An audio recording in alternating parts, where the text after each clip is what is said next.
Sa pagbisita ni DILG Secretary John Vic Rimulya sa Ateneo de Zamboanga Junior High School, ibinahagi niya kung paanong napuslit ng grade 8 shooter ang mga armas na ginamit sa pamaril doon noong Martes. Bago ko pumasok ng kahit anong building, check rin yung bag mo. Nakahanap kasi siya ng butas.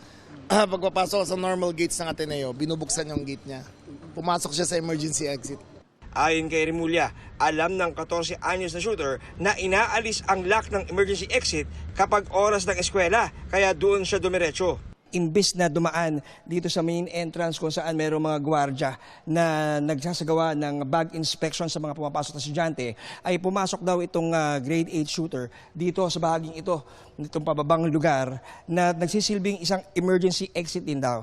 At ayon pa sa investigasyon ng mga otoridad ay nagkaroon ng pagkakataon na dumaan itong suspect sa mga rampa na ginawa para sa mga PWD at nang siya ay umabot na doon sa pinaka 4th floor, doon na siya nagsimula sa kanyang pamamaril.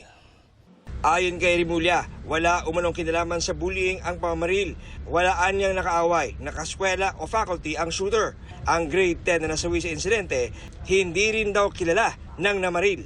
Sa investigasyon ng PNP, wala rin kasamang nagplano ang shooter. There was no conspiracy behind it. There was no active group that planned it with him. There was no family influence that made him do the unthinkable. Dagdag ni Rimulya, wala silang makitang kakaiba sa social media apps ng shooter. Wala siyang conversation out of the ordinary. Chinek naman lahat ng chat groups niya. Wala talaga. It was all in his head. Tingin ng DILG na impluwensya ng online games ang estudyante. Kung titignan niyo yung nangyari sa shooting, halos pareho sa ang itsura niya, video game eh. Kasi talagang pinakita niya yung firearms na visible. Pinakita niya yung first-person perspective.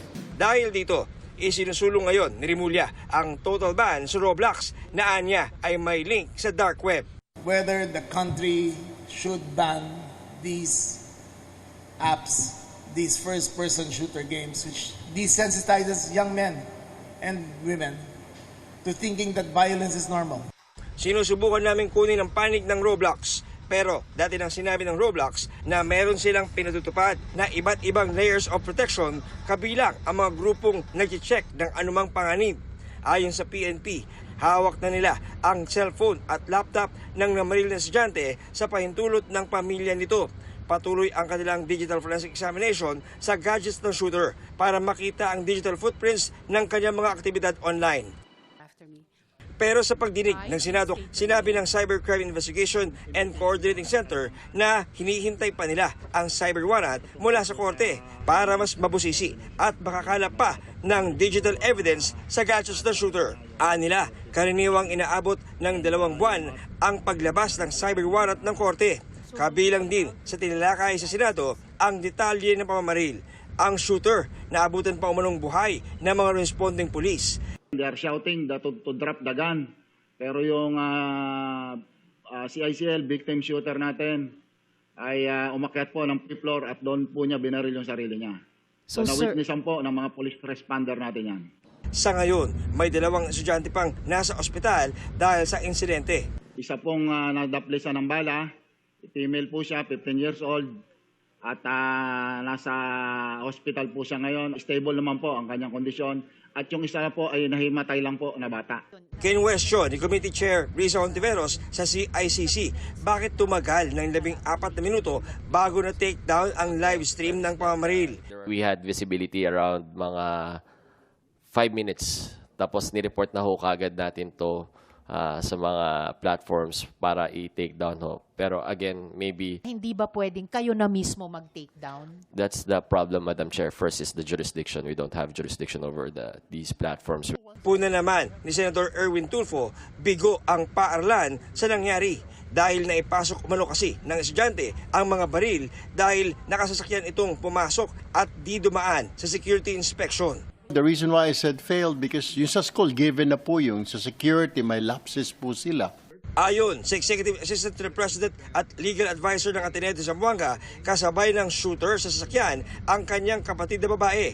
Pero dumaan ang babae sa security check sa lobby habang sa PWD ramp naman dumaan ang shooter.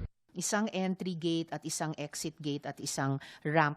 Paano po nakadeploy, if you can tell us, paano nakadeploy yung 25 guards dun sa, at least sa dalawang gates before the incident? They are deployed in all the entry points when the kids or the students are already in the campus, particularly in all because this building is 4 stories. So you mean po, bukod sa entry gate at exit gate, nakadeploy din po yung 25 security guards sa bawat floor ng 4-story That's correct, building? Madam Chair. Kabilang din sa binigyan diin ni Ontiveros na dapat matutukan ng law enforcement agencies ang paglaban sa NVE o Nihilistic Violent Extremism Online. Sa datos ng PNP Cybercrime Group, simula October 2025 hanggang sa kasalukuyan, 74 na kaso ng extremism online na ang nahawakan nila.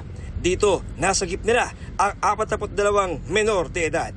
In our data, Madam Chair, 15 below doon sa out of the 74, or I mean 42 rescued, ang 15 years and below ay 30. So mas marami talaga yung between the bracket of 12 to 15. Ito ang unang balita. John Consulta, GMA News. Grabe, mula pre